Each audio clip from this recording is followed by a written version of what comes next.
Back our channel. आप सभी का आपके अपने चैनल पर स्वागत है। मैं नीतू आज आपके लिए लेकर आई हूँ आरवी पब्लिक स्कूल के अंदर टीचर कैसे बने। क्यों लेकर आए हैं? क्योंकि भाई आरवी पब्लिक स्कूल के अंदर अभी जो है फॉर्म भरे जा रहे हैं और जो बच्चा इंटरेस्टेड है वो फॉर्म भर सकता है। क्योंकि भाई आरवी पब्लिक स्कूल के जो नोटिफिकेशन आई थी उसके बाद जो आप फॉर्म भर सकते हो 7 जनवरी से लेकर 28 जनवरी आपकी लास्ट डेट है ना। 28 जनवरी तक आप फॉर्म डाल सकते हैं। तो आज जो है वो 17 तारीख है। तो भाई आपके पास 8 से 10 दिन है, आप फॉर्म भर दीजिए। और साथ में जो है आपका बताया गया है कि आपका जो एडमिट कार्ड है वो 10 फैब को आएगा और 19 और 20 तारीख को जो है आपका एग्जाम है। तो कहने के लिए आपके पास एक महीना भी नहीं है। जो बच्चा आर्मी पब्लिक स्कूल का पेपर देना चाहता है उनके लिए, ठीक है, आपके पास जो है सिर्फ और सिर्फ जो है 30 दिन है। और इन 30 दिनों में आप किस तरीके से पढ़ाई करें कि भाई एग्जाम को पास कर लें, सॉरी, ठीक है। तो इन 30 दिनों की कहानी आज हम देखने वाले हैं कि आगे आगे आपको क्या करना है कि जिस तरीके से आप एग्जाम को पास कर सको, ठीक है। तो देखो भाई, मैं सबसे पहले एक बात क्लियर कर दूं, ये जो आर्मी पब्लिक स्कूल का एग्जाम है ये कोई जो है आपको ऐसा नहीं है कि आपने एग्जाम क्लियर कर दिया उसके बाद आपको सीधा जॉब मिल जाएगी, आपके हाथ में सैलरी आनी शुरू हो जाएगी, ठीक है। ये एक स्कोर कार्ड है, ये आपका CSB है, ये चीज आपको याद रखनी है, ठीक है। ये आपका क्या है, आपको जो है एक स्कोर कार्ड मिलेगा। आपको क्या मिलेगा? स्कोर कार्ड मिलेगा। जैसे अभी अब हमारा एस्टेट का एग्जाम हुआ था, सीटेट का एग्जाम हुआ था, वहां पर जो है आपको एक सर्टिफिकेट मिलता है कि भाई आपने ये एग्जाम क्वालिफाई किया हुआ है, ठीक है। तो आपको एक स्कोर कार्ड मिलेगा जिसकी वैलिडिटी जो है इसकी जो वैलिडिटी है वो 3 इयर्स की है। मतलब ये जो स्कोर कार्ड है आपका 3 साल तक वैलिड रहता है। अगर आप अभी क्लियर कर देते हैं तो 3 साल के बाद आपकी वैलिडिटी जो है वो खत्म हो जाएगी। समझ में आया? इसमें क्या होता है मैं आपको अच्छे से समझा दूं। अब आपको करना क्या है, देखो इस वीडियो के बाद आप सीरियसली जो है आराम से एग्जाम को क्वालिफाई कर लेंगे। मैंने कैसे एग्जाम को क्वालिफाई किया वो भी मैं आपको डिटेल से बताने वाली हूँ, ठीक है। तो देखो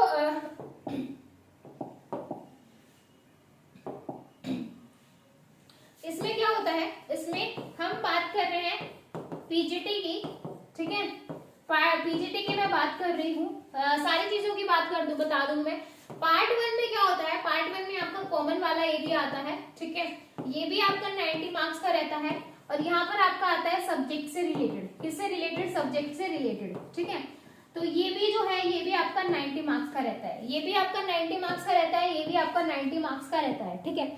अब जो है एक सेकेंड भाई, अब क्या है कि अगर आपको एग्जाम को क्वालिफाई करना है, अगर आपको स्कोर कार्ड चाहिए, जैसे स्टेट में क्या था कि भाई 150 में से 90 नंबर होने चाहिए। अगर 90 नंबर आ गए तो भाई आपके हाथ में सर्टिफिकेट मिल जाएगा। कोई नहीं पूछेगा कि किसके 120 थे, किसने टॉप किया, कोई मैटर नहीं करता। 90 वाले के हाथ में भी स्कोर कार्ड आएगा, 120 वाले के हाथ में भी स्कोर कार्ड आएगा। सेम यहाँ पर है कि भाई अगर आपने 90 में से 50% यहाँ पर ले लिया, 90 में से 45 नंबर यहाँ ले लिए तो आपका एग्जाम क्लियर है। 90 में से 50% यानी कि 45 नंबर यहाँ पर ले लिए तो आपका एग्जाम क्वालिफाई है।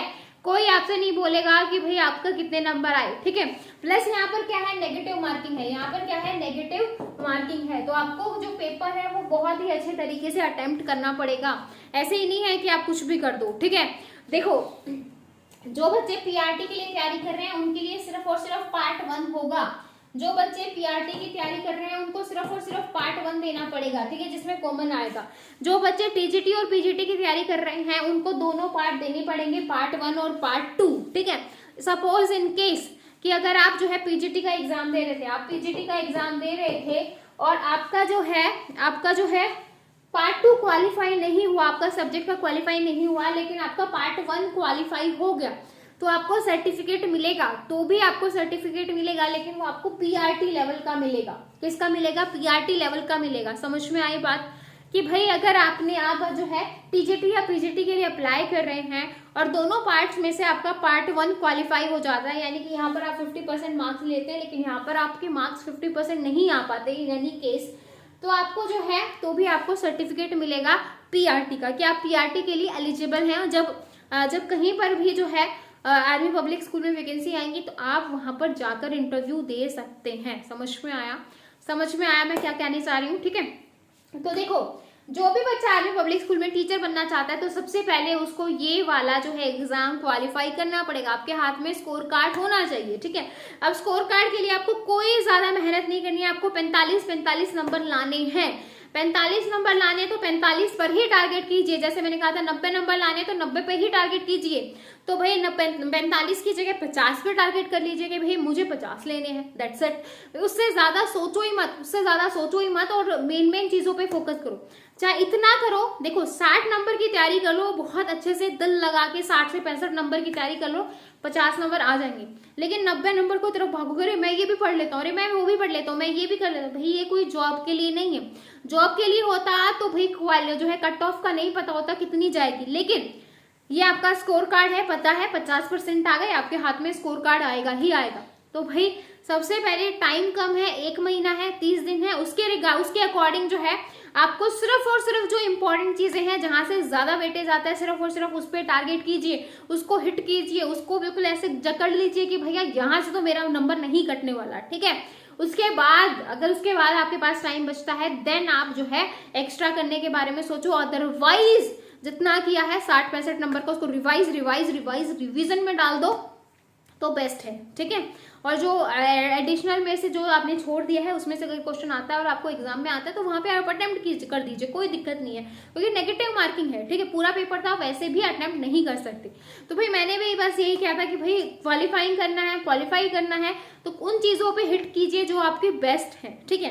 पूरे करने के चक्कर में कहीं के लिए स्टैंड नहीं करोगे। कहते ना कि जो करो वो अच्छा करो, जो करो वो अच्छा करो, पूरे के चक्कर में रायता मत फैलाओ। क्योंकि भाई देखो, अगर आपके पास पता है कि भाई इस एग्जाम को मैं क्लियर कर दूं, उसके बाद मुझे 70 से 80 हजार या 90 हजार की जॉब मिलेगी, तो वो एक अलग बात होती है। तब आपको ना आती हुई चीजें भी करनी पड़ती है, क्योंकि भाई हर कोई बच्चा 90 हजार के लिए कंपीट कर रहा है, ठीक है। समझ में आया, 90 हजार के लिए कंपीट कर रहा है, लेकिन यहाँ पर कोई कंपटीशन नहीं है। यहाँ पर सीधी सी बात है, 50% आ गए, आपका एग्जाम क्वालिफाई है। यहाँ पर ऐसा नहीं है कि भाई 1 के 80% आए हैं और आपके 50% आए हैं तो आपको भी उतनी इक्वालिटी के लिए वैसे ही स्कोर कार्ड मिलेगा, उसको भी वैसे ही स्कोर कार्ड मिलेगा। लेकिन यही एग्जाम अगर जो है आपकी एग्जाम मतलब आपकी जॉब के लिए होता तो जो है आप बहुत पीछे रह जाते, तो आपको जो है सारी चीजें करनी पड़ती। समझ में आया मैं क्या कहने की कोशिश कर रही हूँ।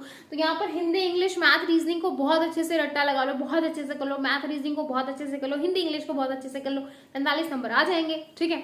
बाकी जो है जो आपका जो है, और यहाँ पर जो बचा, यहाँ पे जो आपका कंप्यूटर वाला पोर्शन है, जो मैं कंप्यूटर के लिए कहती हूँ, प्रोग्रामिंग पे फोकस कीजिए। प्रोग्रामिंग आपकी 50 से 60 नंबर की आने वाली है, तो प्रोग्रामिंग को बहुत अच्छा करो। प्रोग्रामिंग C++, जावा, HTML, CSS, वेब स्क्रिप्टिंग जो भी है आपको, उन सभी को बहुत अच्छे से करो, क्योंकि वहाँ यही जो है आपका देखो 20 नंबर की आपकी C++ और आपका डेटा स्ट्रक्चर आएगा, 20 नंबर की आपकी जावा और इंटरनेट जो है टेक्नोलॉजी वगैरह आएंगी। उसके बाद जो है 12 नंबर की आपकी HTML और आपका जो है CSS और जो आपकी वेब स्क्रिप्टिंग लैंग्वेज है वो आएंगी। तो 52 नंबर तो आपके यही हो गए, 20, 20, 40 और 12, 52, ठीक है।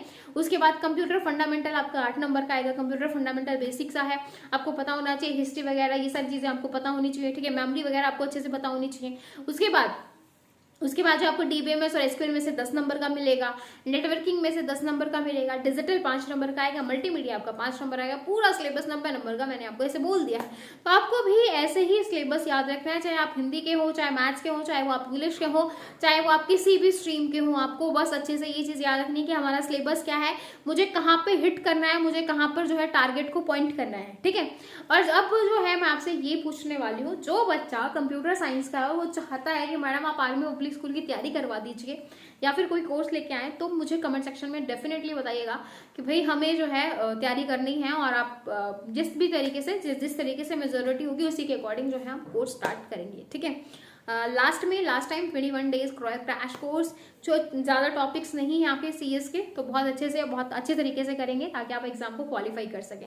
ज़्यादा कुछ नहीं करना है, टीचर बनने के लिए 45% लेने हैं। उसके बाद जो है आपकी वैकेंसीज आएंगी। PGT के लिए ज़्यादातर वैकेंसी आपकी परमानेंट आती है, तो ट्राई करो PGT का ही निकाल दो, ठीक है। और फिर जहाँ पर भी वैकेंसी आती हैं अपना जाओ और इंटरव्यू देकर आओ, सिलेक्शन हो जाता है तो भाई इससे अच्छी जॉब नहीं है, ठीक है। क्योंकि वही PGT में पूरी सैलरी आपको मिलना बहुत अच्छी बात है, 60 से 70 हजार रुपए हाथ में आएंगे, तो भाई उससे बुरा मतलब उससे अच्छा क्या हो सकता है, ठीक है।